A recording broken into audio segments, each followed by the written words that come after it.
ورځ راتلونکې ده.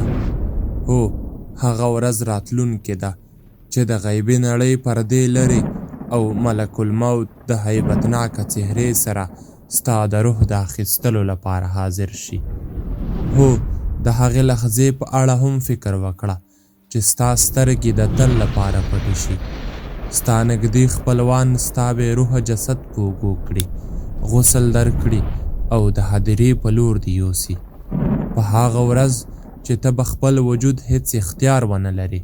په هغه ورځ به ستا مور، پلار، ورونه، خویندې، خپلوان، دوستان، حتی ستا اولادونه او میرمن چې په هره سخته کې به در سره وو، آن ستا له جسد او قبر نه به په ویره کې وي.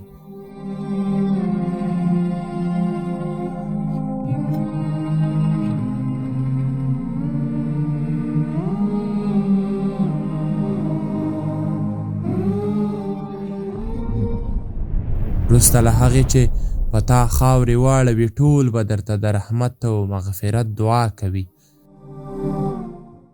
او یو یو به درنه روان شي. کرار کرار به دې ټول هیر کړي او داسې وخت به راشي چې هیڅ انسان به نه درپسې ژاړي، یوازې ته او ستا اعمال به وي.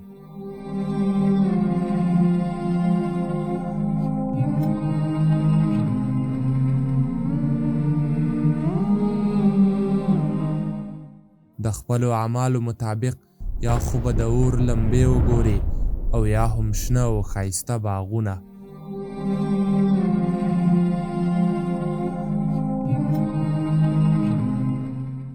وای د هغو په حال چې ژوند یې د الله تعالی په نافرمانۍ کې تیر کړی وي، او خوښي دې وي د هغو په حال چې د الله تعالی د رضا پرته یې د هیڅ چا پروا نه وي ساتلې.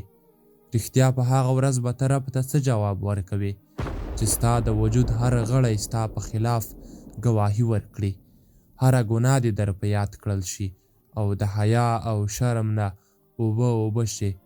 هو وروره او خورې، هغه ورځ راتلونکې ده او مرګ حتمي راتلونکی دی، او هغه ورځ به د دنیا هر طبیب ستا د علاج څخه عاجز وي، او نه به هم ستا د کورنۍ او دوستانو ژړا او فریاد تا ته کومه فایده وکړای شي. مسلمان وروره او خورې، راویښ شه او د خیر په کارونو کې بیړه وکړه. قرآن د دغو تیارو پر وړاندې رڼا ده او لمونځ د دغو سختو وختونو ملګری دی.